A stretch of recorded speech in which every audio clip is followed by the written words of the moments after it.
Il me faut du sucre. Il me faut du sucre. Vite, vite, vite, il me faut du sucre. J'ai envie de sucre. Cette semaine, on va parler de les rages de sucre.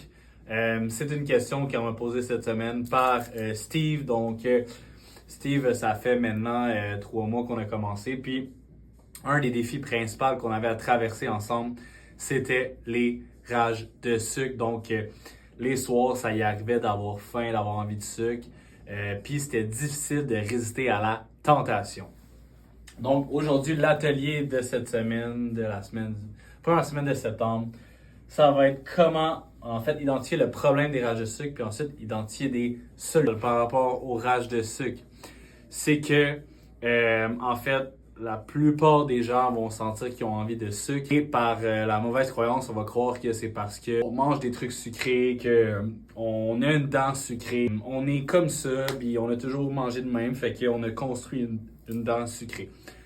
La réalité, c'est que ce n'est pas une fatalité. Et ce que la plupart des gens doivent savoir, c'est que pourquoi ils ont la dent sucrée, ils sont pas nés comme ça, ils sont pas génétiquement nés avec une dent sucrée.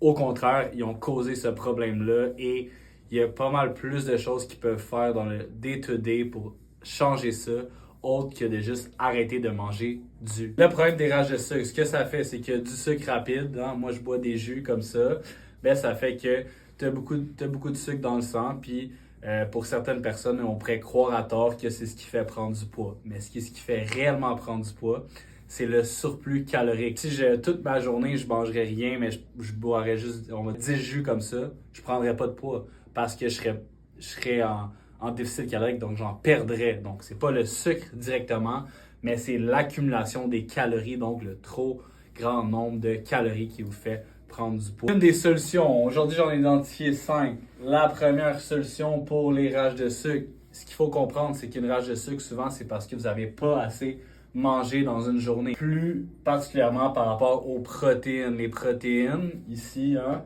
si vous en mangez au moins 1 gramme par livre, donc vous faites 200 livres, mangez 200 grammes, vous faites 180 livres, mangez 180 grammes. Donc, si vous mangez au minimum de base 1 gramme par livre, vous ne devriez pas avoir de rage de sucre parce que vous allez de toute façon avoir de la misère à finir vos repas. Donc, vous n'auriez pas faim pour du sucre. La protéine a un effet de satiété, donc ça remplit beaucoup l'estomac, ça prend du temps à digérer.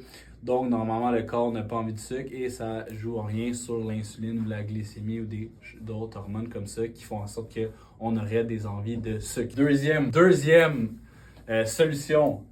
Essayez de manger aux 3 heures. Si vous passez 3, 4, 5, 6, 7 heures sans manger, c'est normal que vous ressentez des rages de sucre. Votre corps vous envoie un signal. J'ai besoin de survivre, j'ai besoin de sucre pour m'alimenter.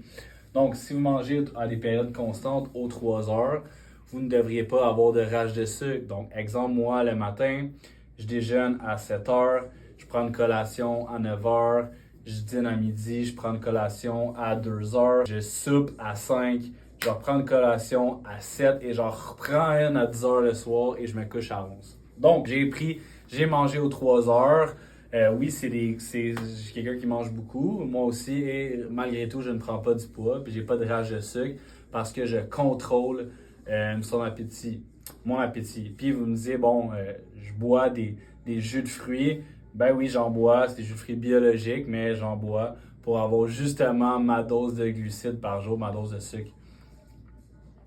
Donc, ça contrôle mes rages de sucre, puis je ne prends pas du poids à cause de ça. Troisième, n'ayez pas peur d'utiliser les boissons diète, donc diète Coke, diète 7-Up diète, Sprite diète, peu importe. Les boissons diète, il y a eu des recherches. Il y a un groupe de personnes qui buvaient du diète, puis l'autre groupe de personnes qui buvaient de l'eau, ils les mettaient sur le même programme d'entraînement. Puis les gens qui avaient bu du diète avaient perdu plus de poids que les gens qui avaient bu de l'eau. Est-ce que c'est directement lié à ça? Peut-être pas. Ce qu'on veut aller chercher par rapport à l'étude, c'est que les gens qui sont habitués de boire des boissons gazeuses, mais quand tu bois du diète, ça change un peu le mal de place. Il n'y a pas de calories associées à ça, donc encore là, aucun effet sur l'aspect calorique, donc la densité, le surplus, le déficit. Et ben souvent quand on veut perdre du poids, on mange moins, on mange des aliments de meilleure qualité. Pour beaucoup de monde, ils associent ça un petit peu à que c'est plus difficile, que ça goûte un petit peu moins. Donc, c'est important d'avoir des boissons de diète pour se récompenser, pour que ça fasse avaler la pilule plus facilement, comme on dit. Quatrième point, avoir un bon sommeil. Manquer des heures de sommeil, dormir moins que 6 à 8 heures par nuit va clairement faire en sorte que tu as besoin d'énergie. Donc, le cerveau, ce qu'il va dire, c'est « Ok, je veux de l'énergie. Comment je peux aller en chercher de la façon la plus rapide possible avec le sucre? » Donc, si on a un bon sommeil, on va non seulement récupérer mieux et demander à notre corps va s'adapter et notre corps va avoir moins besoin de sucre rapide pour booster son énergie, moins de caféine et moins rentrer dans ce cycle de énergie un petit peu plus, comment je pourrais dire, d'énergie un petit peu plus rapide, d'énergie synthétique comme la caféine et tout ça. Dernier point, l'alimentation logique va toujours l'emporter sur l'alimentation émotionnelle. La plupart, vous êtes habitués quand vous êtes fâché, quand vous êtes triste, quand vous êtes content, vous allez vous récompenser avec du sucre, avec des aliments que vous aimez. Et quand je dis sucre, on parle de dessert, de choses comme ça. Donc ça, c'est sûr que si on pense toujours avec nos émotions, puis on se laisse emporter dans nos standards qui sont beaucoup plus logiques, hein, si on laisse emporter, ben c'est sûr que on va contribuer à l'effet de comme toujours vouloir du sucre parce qu'on en mange.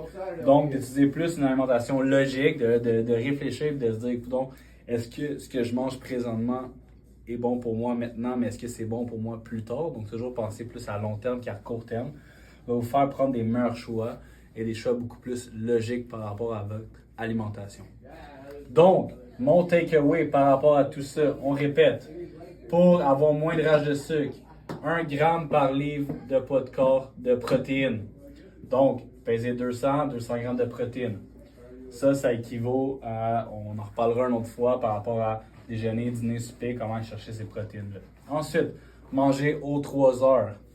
Utiliser les boissons de diète, avoir un bon sommeil entre 6 à 8 heures, puis by the way, 6, je suis très généreux, et avoir une alimentation beaucoup plus logique que émotionnelle. La semaine prochaine, jeudi, je vais faire un autre atelier. Si jamais vous avez des sujets que vous voulez exploiter, des affaires plus en détail, écrivez-moi, je vais prendre le temps.